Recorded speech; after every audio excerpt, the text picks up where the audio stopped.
We're live! Hello!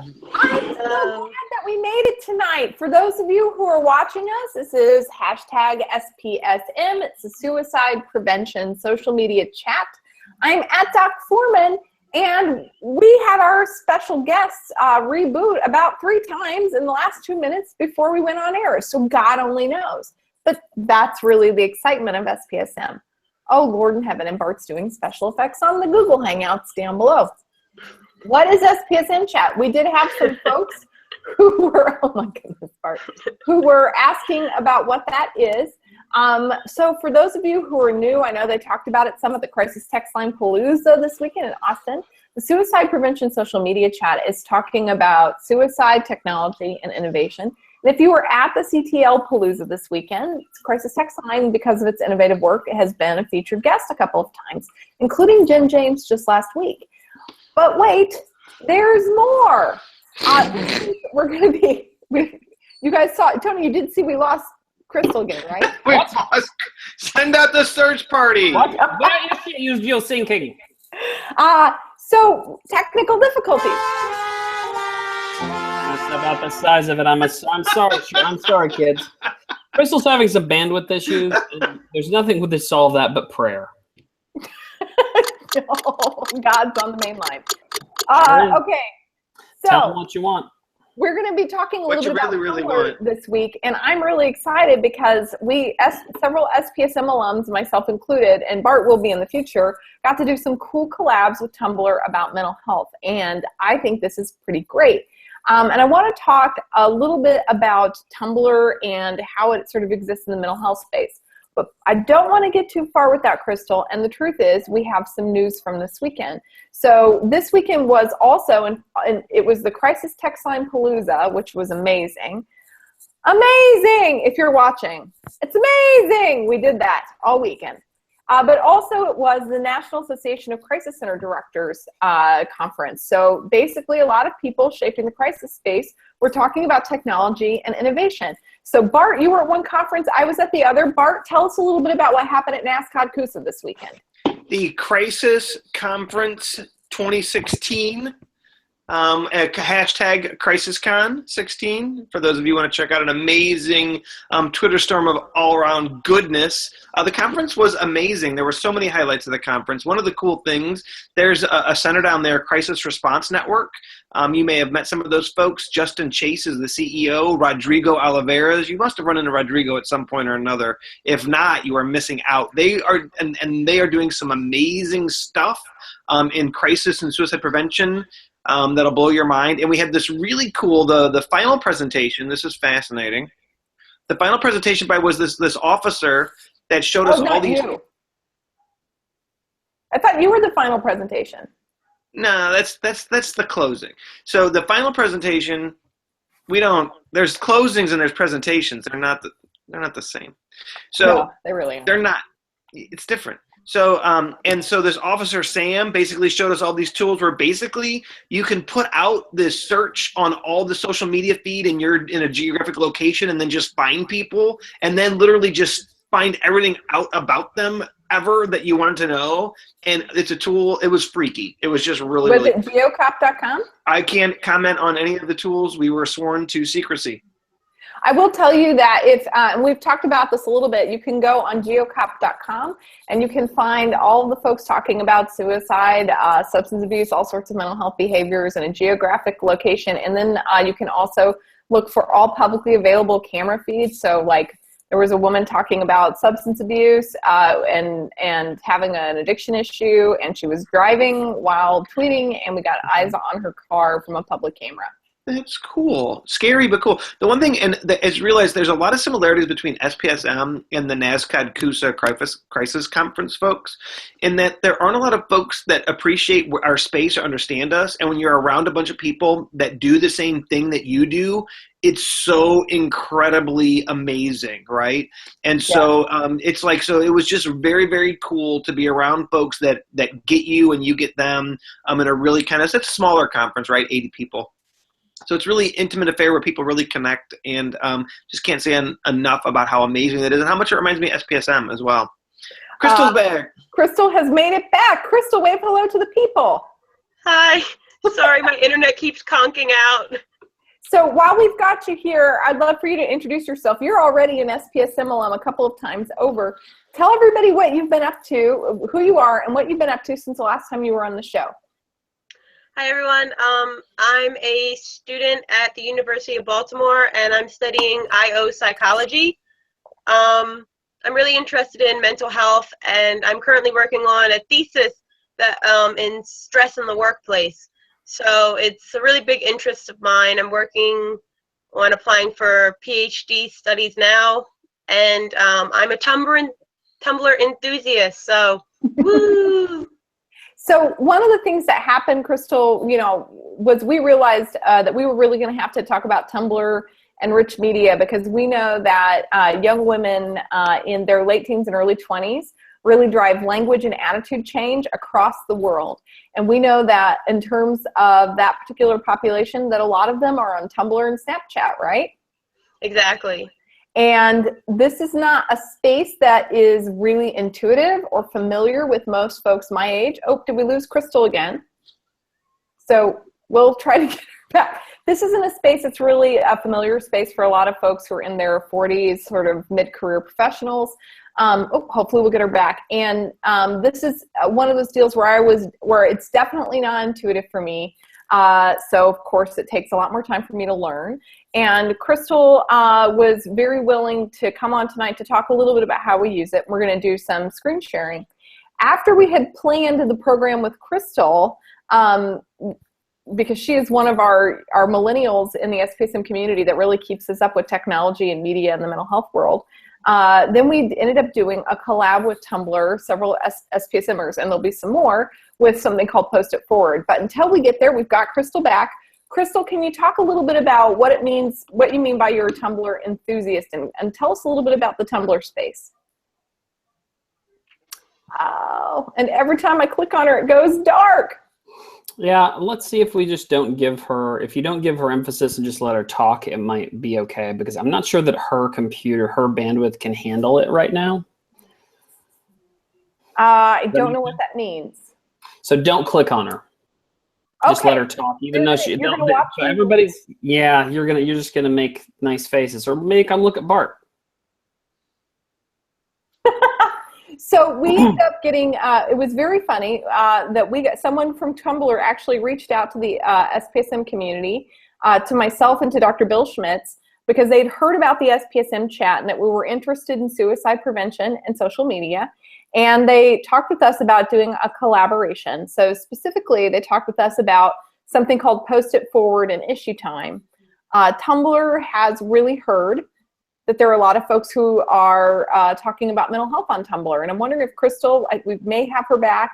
I wonder, Krystal, if you can speak to us having, there being a lot of discussion about mental health in the Tumblr space. Can you hear Krystal? Maybe not. So I will do my best. I will do my best to sum up. And Bart, maybe you can help. Bart is having too much fun with this. So this is a live show, and we're having technical difficulties. So we're gonna roll. We're gonna roll with it, right? We've got no choice. The show must go on. There's always the sun will come out tomorrow, and I've run out of. That's it. That's all I got. That's your bottom dollars? Oh, someone says, I love Tumblr as a platform, really fun to connect with the other people and the age range and the various social spheres. And for at Student Suicide, if this were Blab platform, we would then bring you on. And we hope at Student Suicide that you will talk about and tweet about Tumblr as a platform. We'll definitely listen to your cues. For Chris Maxwell, Tumblr isn't really intuitive, a familiar space for us older folks, but many youngins are using it. Makes it difficult for mental health promotion. Oh, we have Marcia Epstein here from SPSM. We have Carl Dunn. We have Bill Schmitz. Where are the Twit peeps on tonight's chat? We have Karis. Karis is multitasking. We may see if Maxwell or Karis are here to talk about that, because they were also on the panel. Des Stage won't be able to make it tonight. But basically, we're going to be talking about why the SPSM space should be interested in Tumblr. The facts are that even if a social media space is not designed for me, that we really should be considering and becoming expert in spaces that are designed for people who are at risk or people where we can start sort of sowing the seeds of prevention. And on the Tumblr community, the Tumblr platform experts have a lot of connection with the eating disorder experts because there's a lot of posting on Tumblr about eating disorder. But there's also a lot of posting on Tumblr about, for example, suicide. And they were really wanting to connect with experts in the field of suicide, and they heard about us and gave us a call.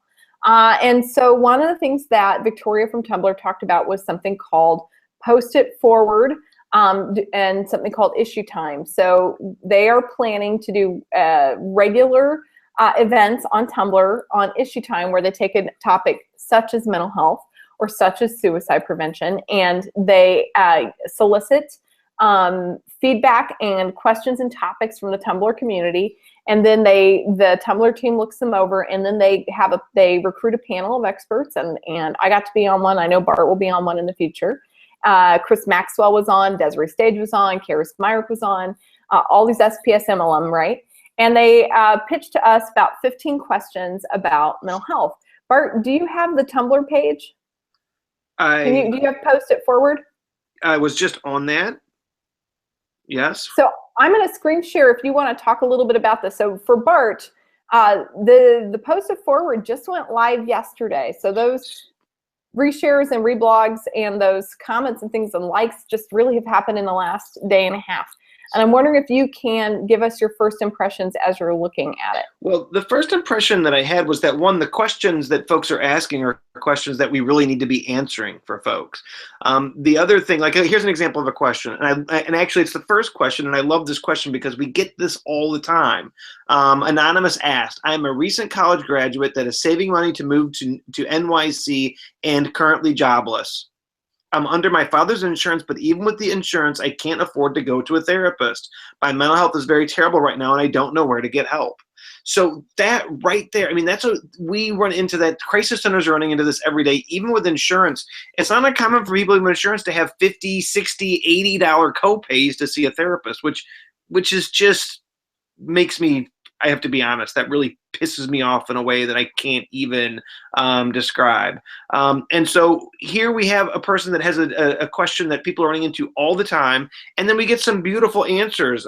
Karis mentioned some really cool resources, and then April goes in with some really good options to explore, all recognizing that this can be really hard, but there's always options, right? And so this is the sort of thing I love this because we're running into questions that people ask a lot, and we're kind of creating this database, kind of a frequently asked questions about things that a lot of people have questions about. So I think that's very, very cool. The second question, I love this one, and Des has a great answer. How do I tell my friends I'm depressed? That I have constant thoughts of suicide in my head without sounding like a drama queen, an attention whore, or that I'm just too much for them to handle?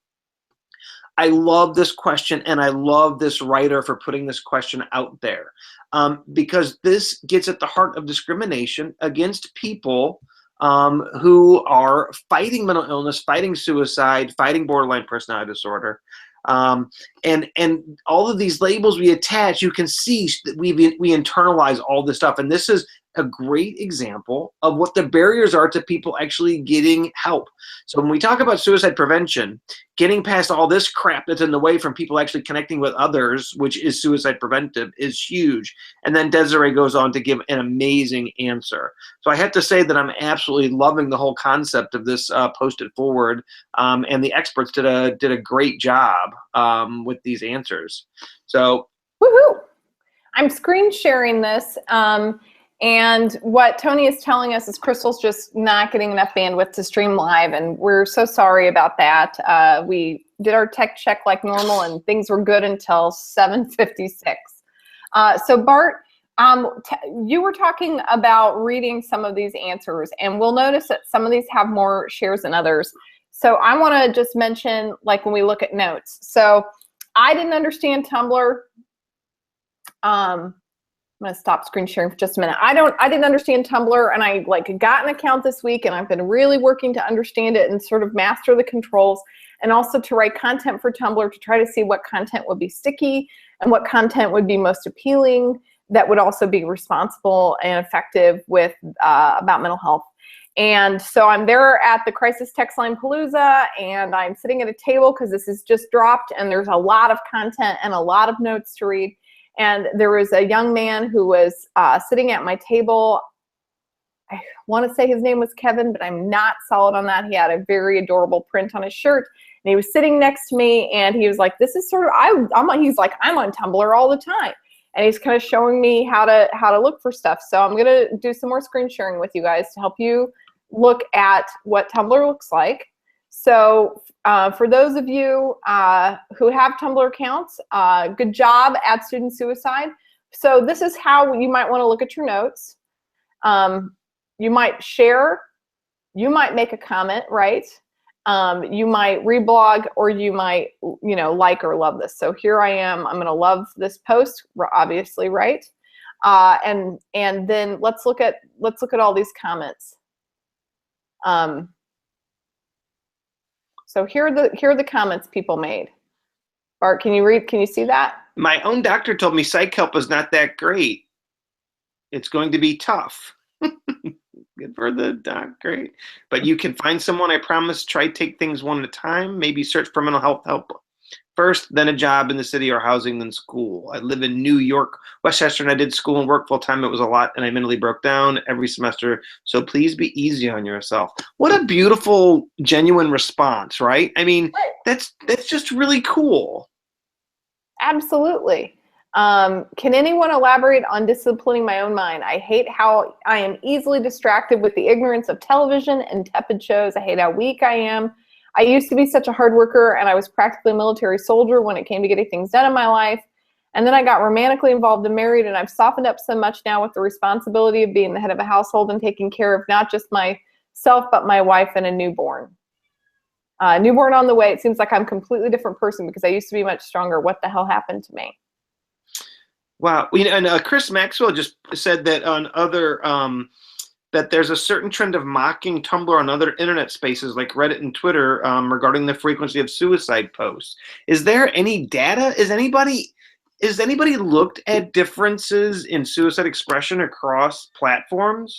I'm going to stop sharing. So I don't know that anyone has, because remember, we're just starting to look at language and content on posts and find ways to tag and code that. So we know that folks like Dr. Philip Resnick or Dr. Chrissy Hollingshead Sites or Dr. Glenn Coppersmith are, they're doing analysis of language. And in order to tag and crawl through all the language on Tumblr or all the language on Twitter or all the language on Reddit, that might be kind of a challenge, right?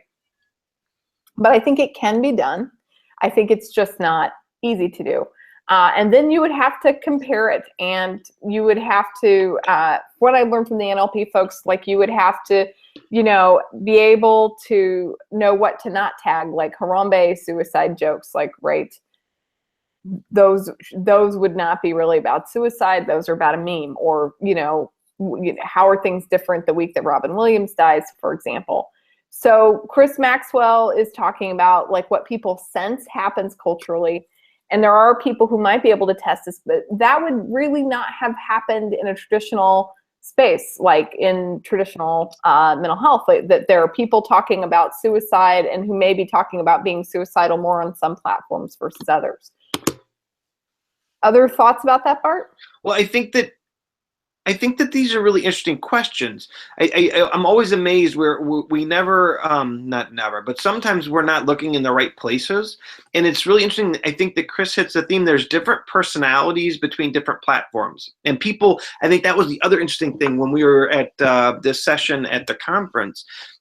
We were looking at somebody's profile, and the way they presented themselves on Instagram and Twitter was very different than they presented themselves on Facebook. Right?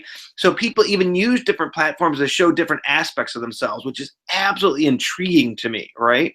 And so we've entered this new era where there's so many different ways for people to connect, and there's personalities in different spaces. I'm getting a sense, I'm not a Tumblr expert, but I'm getting a sense by any stretch of the imagination.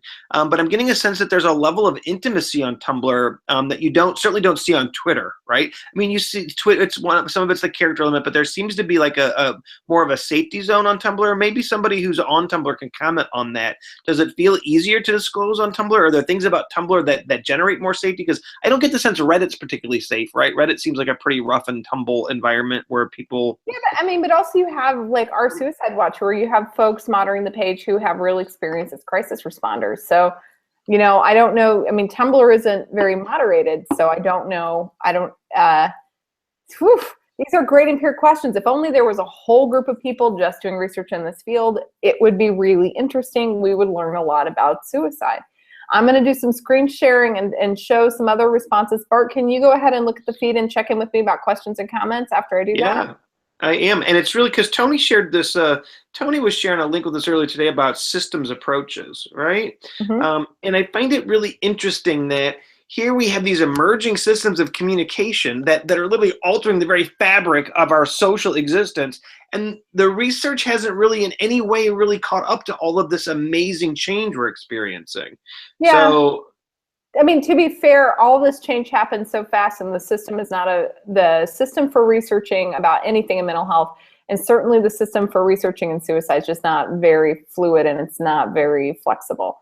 And so, all these new phenomena are happening, and there just isn't a, good system for researching it. But I mean, look at this. So the, but that would be my point, that in fact we have the exact research system that we've asked for, as Russell Eckhoff would point out. In fact, maybe it's time that we blow that shit up, is what I'm saying. Well, here's the deal. I'd love to blow that shit up, and then of course, what do I replace it with? Because what you hope is that somebody puts the resources into the system to make the changes. I want anarchy, April. Is that too much to ask for? No, it's too little. So, I mean, my anarchy is too little. Is that what you're saying? Pretty much. Okay. So one of the questions that was on Tumblr was a really good question, which was, the one that you talked about, which is I need to disclose to people that I'm feeling suicidal because I need to talk about this, but I'm afraid of being a drama queen, and I'm afraid of being, really not going well when I tell people. And here are some of the comments. So, and I think this is just really interesting. It's hard to do. No matter how much people say it doesn't affect the way they feel about you, it does. You can see it. Sometimes enough to end relationships. It happens. It is better to be truthful. And other people with lived experience. I've been through that stage too. Things just flowed naturally for me, and I just spilled it out. Those who really care for you won't even think you're a drama queen. They will realize you are not well before you even tell them. And those who criticize you for being a attention whore, try to delete them from your life. It will be difficult, and it will hurt. It still hurts me now. I mean, so sincere, after 2 to 3 years. But then pain will fade. Stay strong, my friend. We are all here with you. I mean, look at that. So that's amazing. Supportive. Yeah. And believe me, the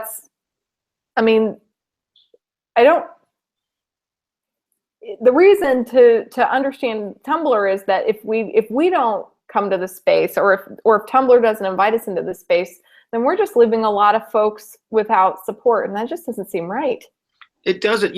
I've been involved in a few rescues on Tumblr, and there are certainly some system and structural problems about Tumblr's approach that's really hard to get a rescue. But then again, even with Facebook, we just recently found out that they have all these bells and whistles that don't often do diddly flippin' squat.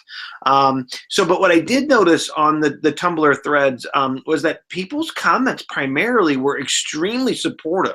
Now it's a really small sample size. It's like three times that this happened, but I was always amazed each time that the people who were giving comments to the person that made the post were exceptionally supportive. I didn't see one encouragement to do it or somebody that was nasty or minimizing. Everybody was very loving, and I thought that was very cool. So I wonder, Krystal, you're out there. Can you comment on that? How do you find the community? And if you just tweet that out to folks. But the personality of these different platforms is really intriguing to me.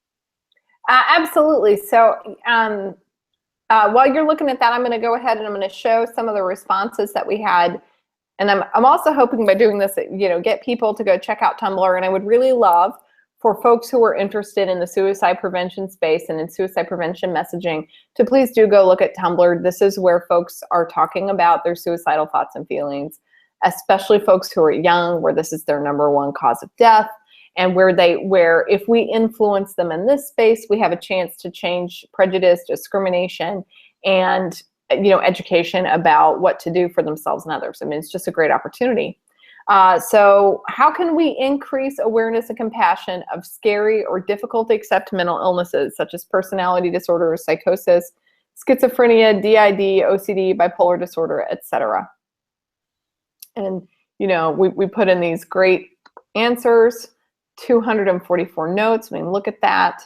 If you click on that little comment button, and that's how I mean, look at this. So for example, right here on Tumblr, we see 167 likes, 76 reblogs, and then Hi Me says, and this is a great question, by the way, how does someone find out if they have a personality disorder, psychosis, schizophrenia, DID, OCD, bipolar disorder when professional help isn't accessible? Bart, if you could talk to Hi Me, what would you want to tell them right now? That's like one of the best questions that somebody could ask. And it also gets to this whole concept of we've taken self-agency out of how people respond and deal with emotional pain, that you need a professional to even find out. So people want to know which diagnosis do I have, right? Mm-hmm. So we've turned this incredibly basic emotional experience about being in pain and distress and needing help into this very clinical activity of I need a diagnosis, mm-hmm. right? And I think that that's really interesting. And as you guys know, access to care is really, really difficult. It depending on what your insurance status is and your ability to pay. So the answer to this question would be, the first step would be find out specifically what's going on with Hi Me, right? And I think that that's really, what's the story? So and that's the first step and I would want to stay away from self-diagnosis sites. And I know there are some self-diagnosis sites out there. So, and as I'm rambling, and I realize that I'm taking notes. Keep going. So the first step would be for Hi Me is to identify what are the things going on in her life right now that are the most challenging. What do those things feel like? What's the story of those things? And that will help sort out, first of all, just where she's at both emotionally. And that's more important first than any specific diagnosis. Then once we know more about your story and what kind of pain you're in and what things are going on, then we can start figuring out what resources might be available to you to start addressing those things, even without formal care, right? And so I think that's really important, that everybody thinks they automatically need to see a professional, and maybe we do sometimes.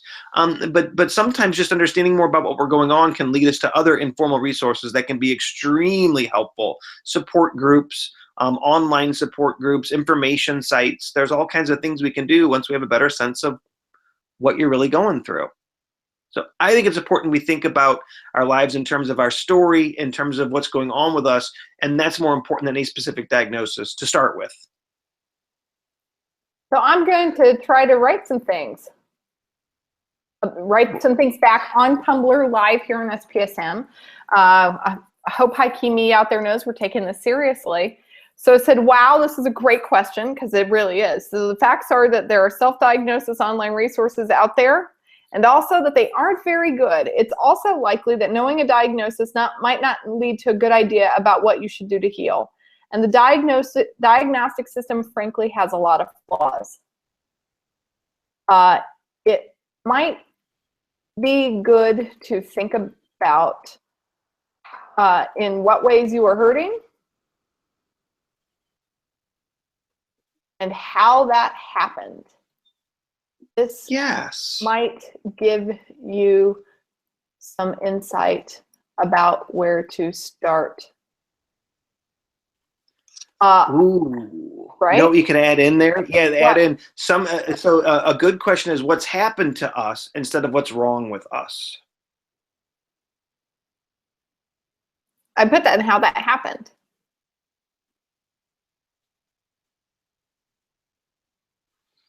Excellent. So then, but we also, I mean, another issue is quite simply that it's inappropriate to not refer somebody to talk to a professional because we don't know why they're asking that question, and we don't know what's going on, and we don't want to let anybody think that we're giving them clinical advice when we're not their doctor. While I am not your doctor and can't give you, right? Uh-oh, did I reach the character limit? Is there a character limit on responses? I don't know, maybe. You might also try talking to your doctor.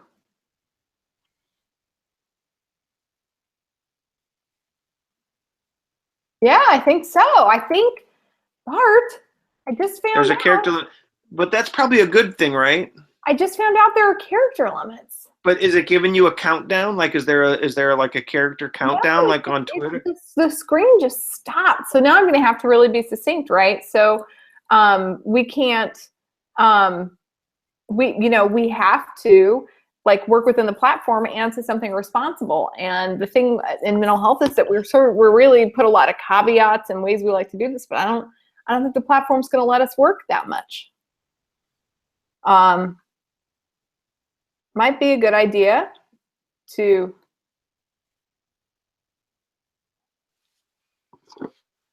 let's see if we can edit it down.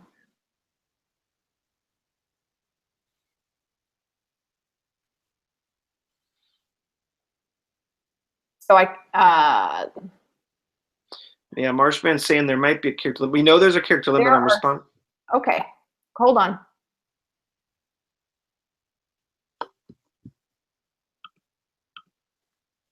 Oh, there we go. I put in a reply. God only knows. Someone's giving me the time. Are you giving me the timer thing?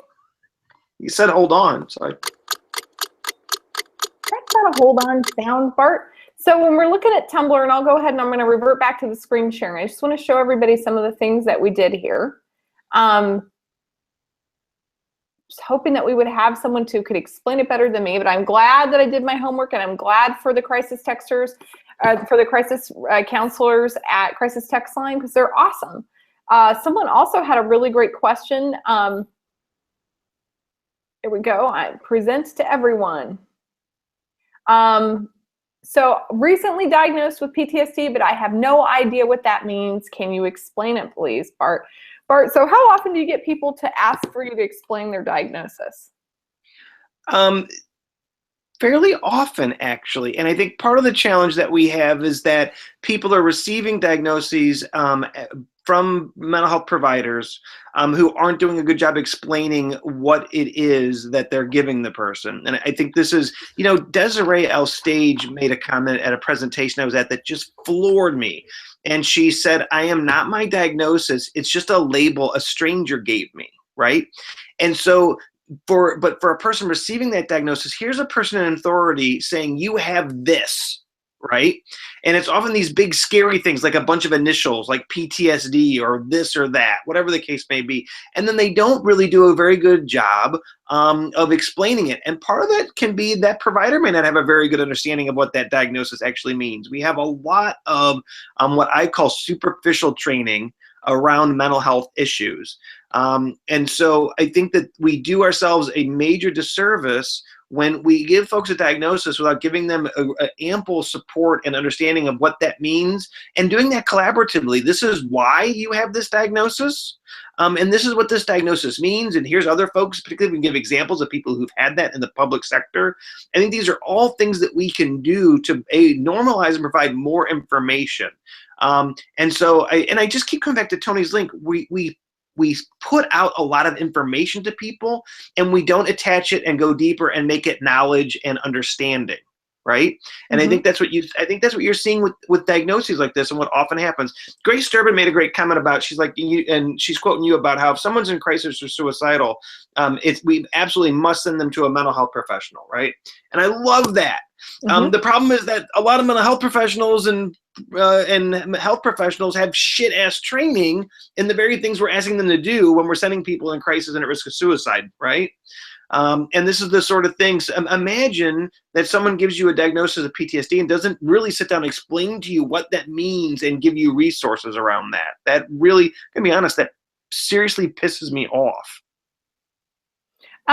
So I'm gonna stop presenting on the screen, but yeah, so one of the things that I think that Tumblr's, people are talking about PTSD, and they can create a page about PTSD where they're collecting a lot of resources and explaining it, and they can tag it, and they can look for other things to include, when stuff comes in the street, and they can say, that feels like what I'm doing, that feels like what I'm doing, that feels like what I'm talking about. So there are a lot of people out there who are trying to understand their diagnosis. I think they don't understand that mental health, the diagnostic system for mental health is really, really, really, really flawed.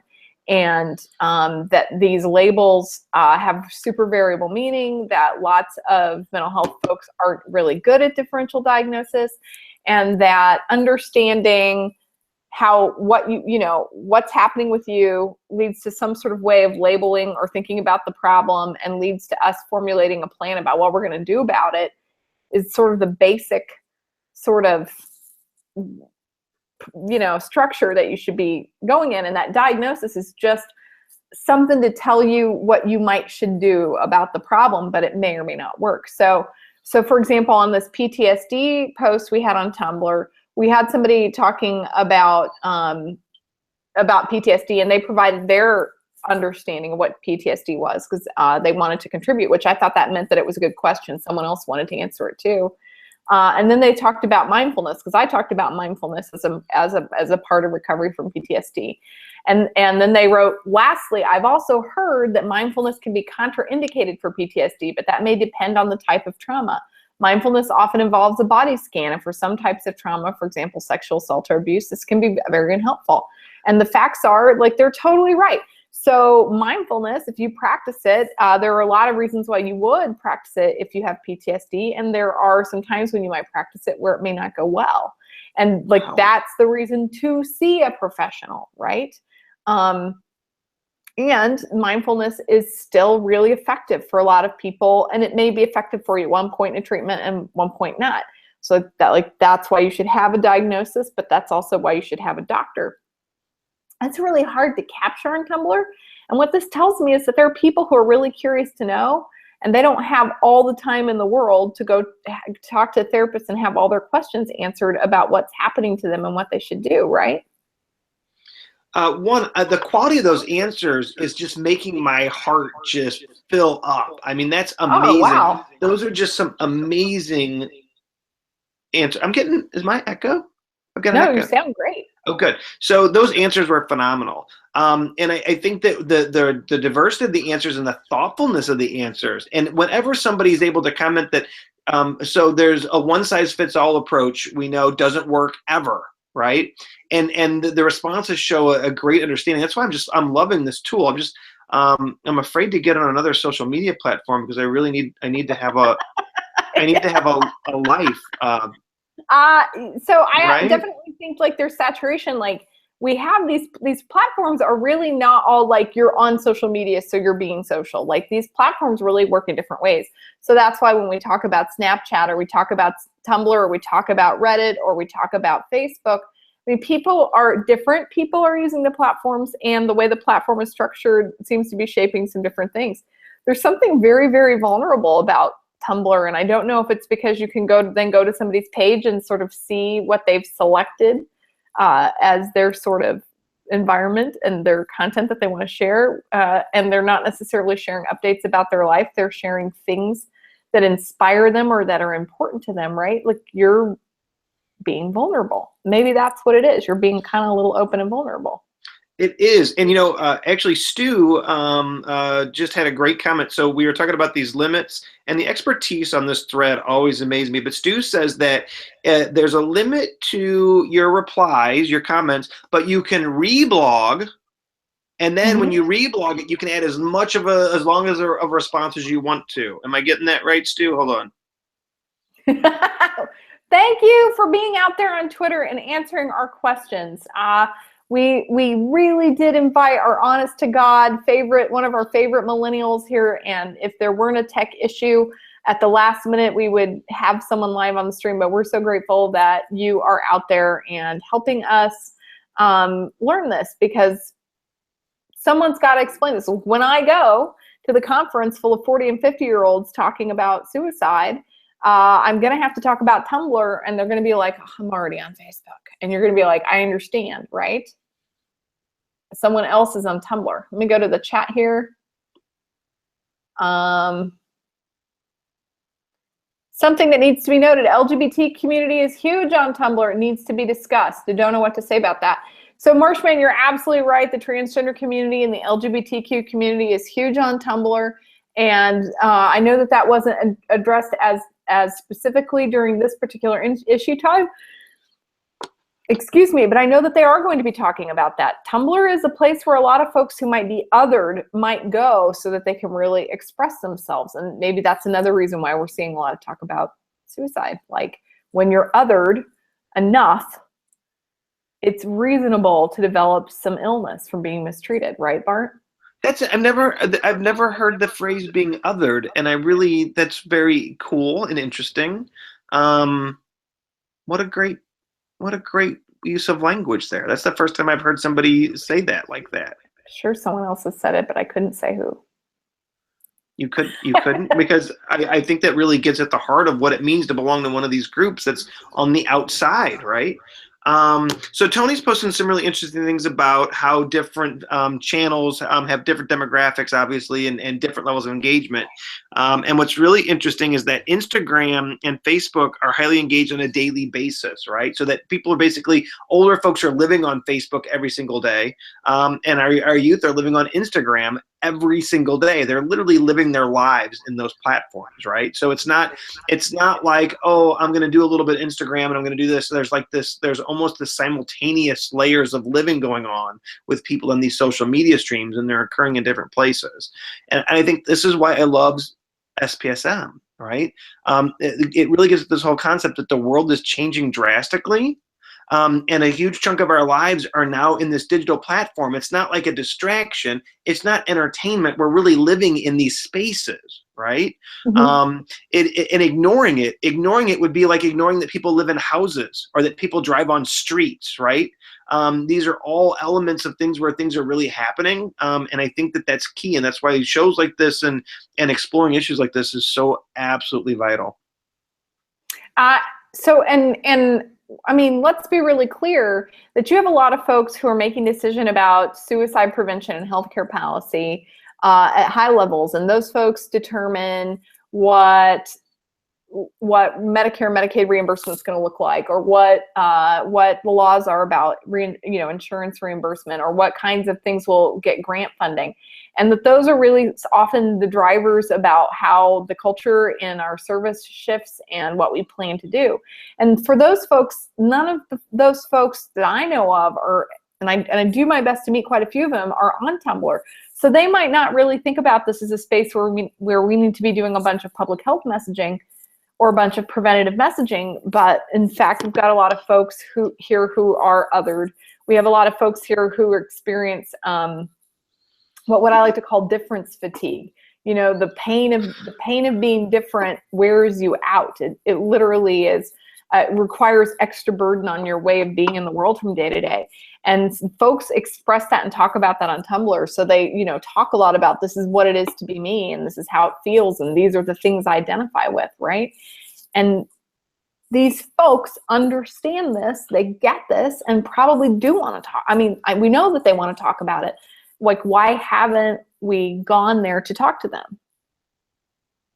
I think that's a really good question. And other things that are dawning on me is that people are developing these skill sets about how they live on social media platforms on their own. We're not really doing a lot of instruction or coaching or support on how do you live in a digital space, right? How do you deal with comments and trolling and when people are making mean comments, right? How do we occupy the space, and how do we improve resilience in these spaces? And I think those are things that I just find absolutely fascinating. We know that social media is a force for good, but sometimes bad things happen on social media, like bullying. And the bullying that happens on social media has different components than bullying when it's face-to-face. Both all of it's bullying, but there's different tools and different resources and different skills people need to have for managing these different channels of communication. And we just accept it for granted that people are going to know how to do this, right? And what is the best way to handle this? I find it interesting how many schools are training their kids on social media. How do you use so?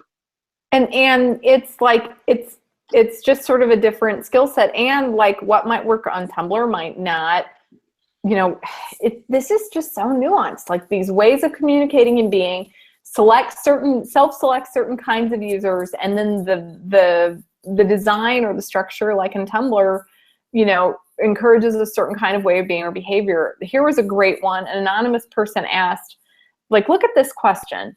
I mean, this really, speaking about age, Bart, and I have to tell you, of all the questions, this question really broke my heart. And it's probably because I'm a mom. What is the best thing I can do to heal myself emotionally when therapy and medication isn't available because your family doesn't think depression is real? And, you know, you're thinking, that's about it for Krystal Roach. That's about it. How did I lose it? That's about it. How did I lose it? Awesome. Somebody meme that shit. Oh, post it forward. Where are you? Something happened. Well, we'll stop screen sharing. I don't know how I lost it.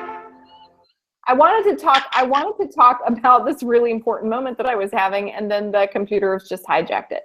But well, you were telling us about how that question, as a mom, there you go. Right, and so there was this kid who was saying, hey, everyone, I want help. I know I'm not okay. I told my family, they're like, nope. What do I do? Great question. Also, if I know that life is such that we have a lot of people who are in less powerful situations that are like trying to figure out how to get along the best they can. And so of course I'm like, what do you mean your parents won't go get you help? And this is why, so there's some things that are really interesting about this, is I've learned, like in Missouri, this is fucked up. In Missouri, you have to be 18 to get treatment.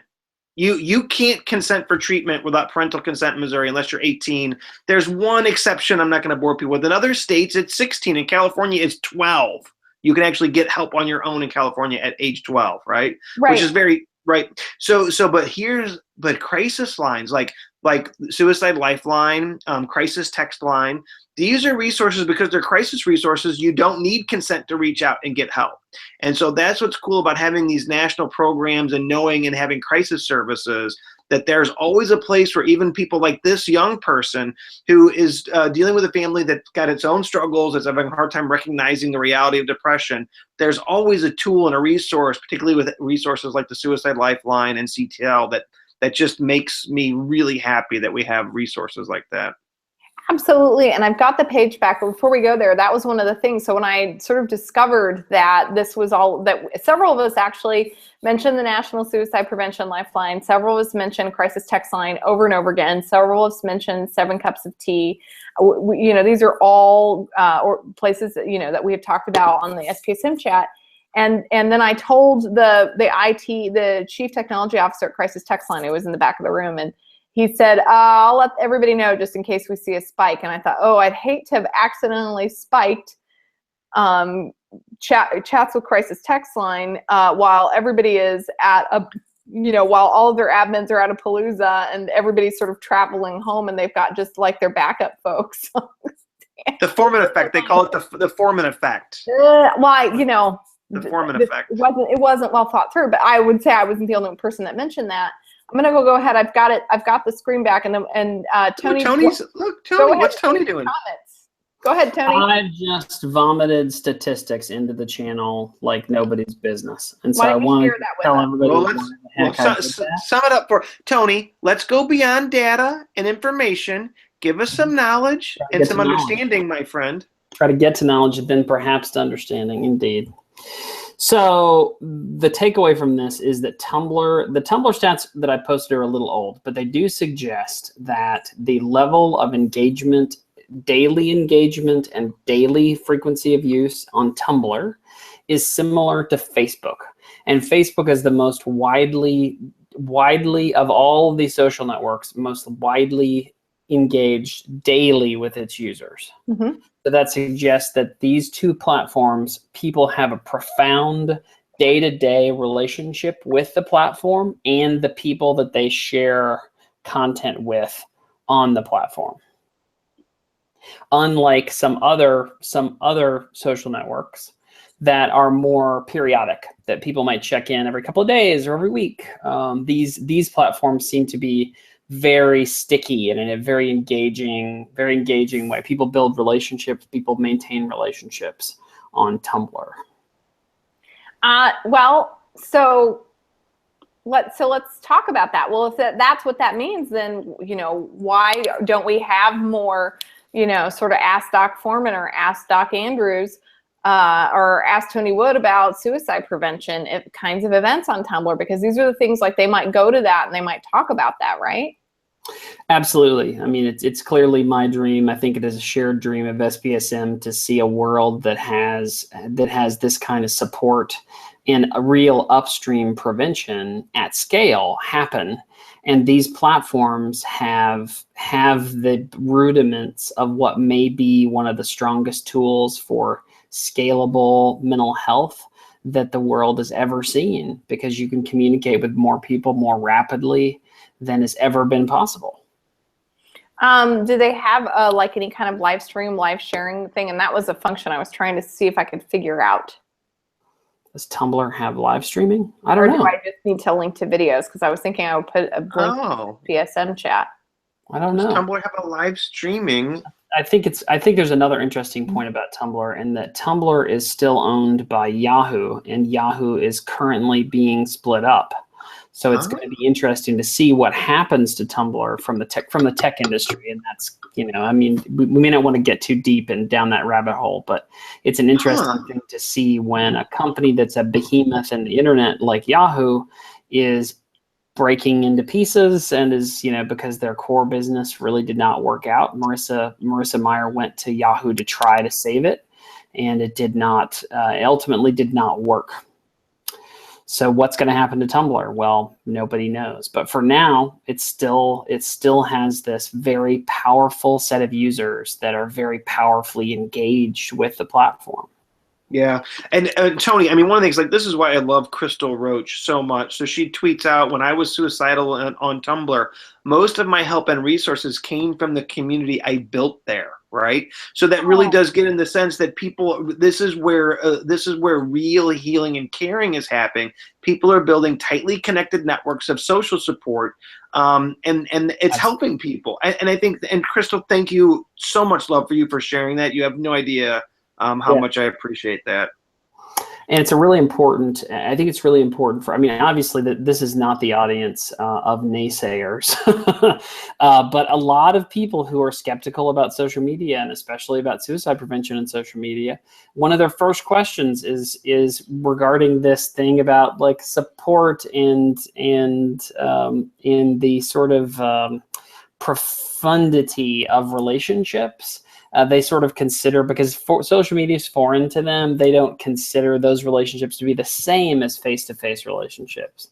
So they don't connect with it in the same way. So so often the skepticism is deeply felt by people who aren't really familiar with the platform.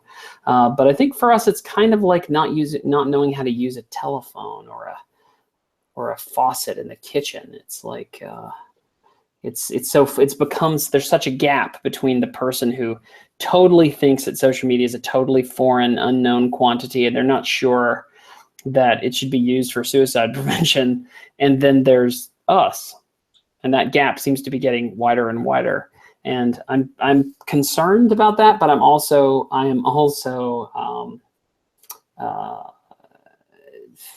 encouraged by it.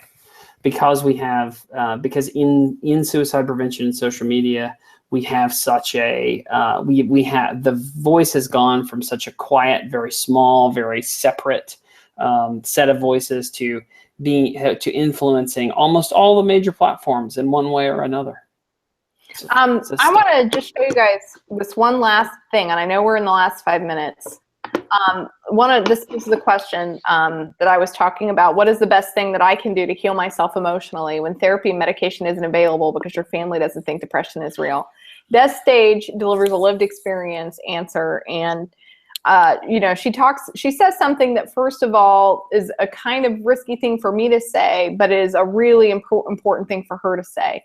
And I guess risky for me because I have all these responsibilities and disclaimers and things that I'm to do.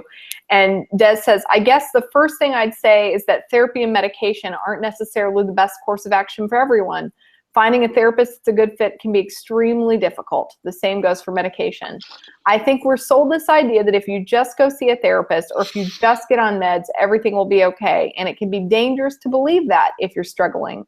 Because if it doesn't work, or if it doesn't work quickly enough, or the side effects are difficult to live with, you can easily fall into the spiral of helplessness and futility.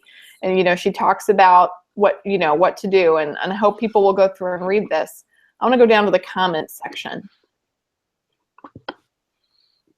Miss Stage, excuse my verbiage, but fucking bang on. That's the best advice I've honestly ever had, and it was very well put. Thank you. That is awesome. That is really awesome, right? And then Des should respond with a picture of her cat's genitalia. I think that would be the perfect. I think that would be the perfect response.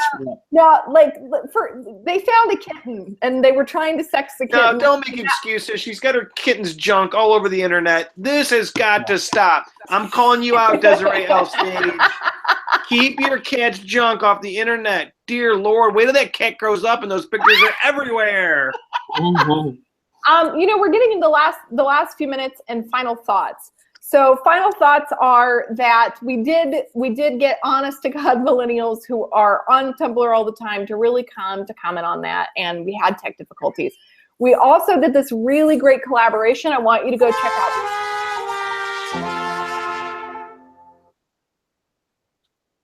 I want you to go check out Post It Forward and Issue Time. They're going to be doing more mental health. Tumblr recognizes that there is a huge interest in mental health topics and content in Tumblr, and so they're actively seeking out experts who are comfortable with social media and the digital space to help them create content. So some SPSMers showed up, time one, and we gave it a go, and that's why we do this, specifically to have those relationships, to be where we are wanted and where we can make a difference. Final thoughts, Bart Andrews.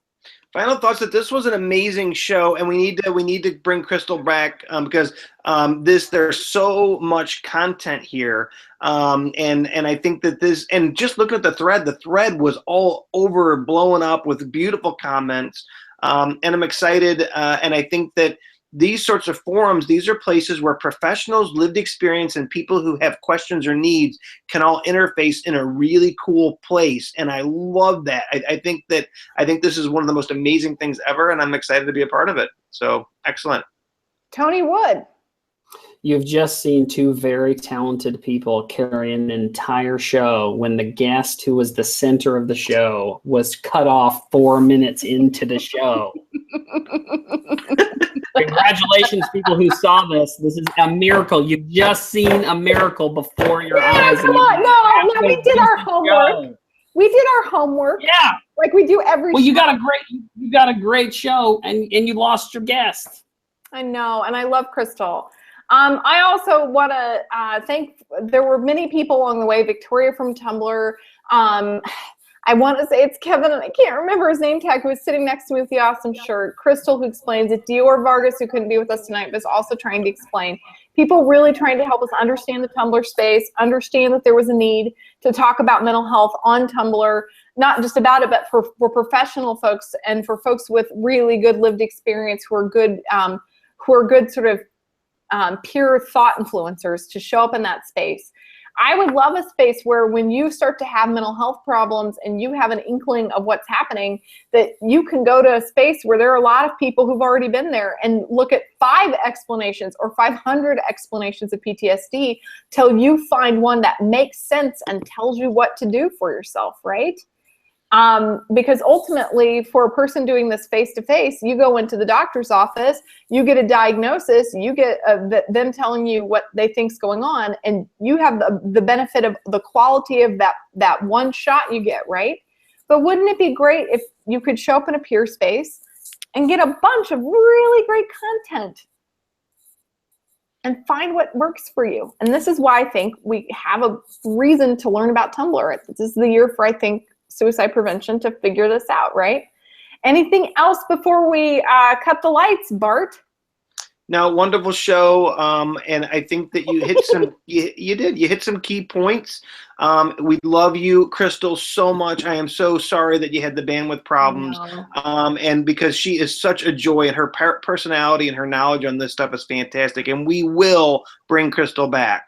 And here's another thing to the man: free up the bandwidth, right? I mean, bandwidth is a right, not a privilege. So I'm going to be talking to Julian Assange because we're going to break this shit open. Free bandwidth for everybody all the time. We're all going to be living in the Ecuadorian embassy next week. So see you next week from the Ecuadorian And embassy. hi, Karis. I'm going to be at the National Dialogue Singers in New Orleans. I think I'm speaking a different day of the week, but I'm looking forward to being there, and I will talk with you soon. She won't. Take care. Everyone have a great evening. Bye. Goodbye.